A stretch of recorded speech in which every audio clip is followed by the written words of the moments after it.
Okay, look, all this is ice. See, there is your filter, there is your compressor. Right there is your compressor. This is your line. It's full of ice. See how thick is the ice? See how thick? See? Look. So we gotta let it make that, and we have to come back and check all the pressure, and then we can see if he need more freon.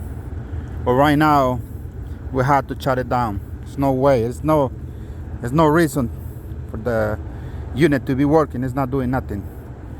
So we gotta shut it down. And like I say in the other video, see right here, okay? It's not good. We gotta replace all the bedding and everything. So, and I had to order it. Today is Saturday. It has to be Monday.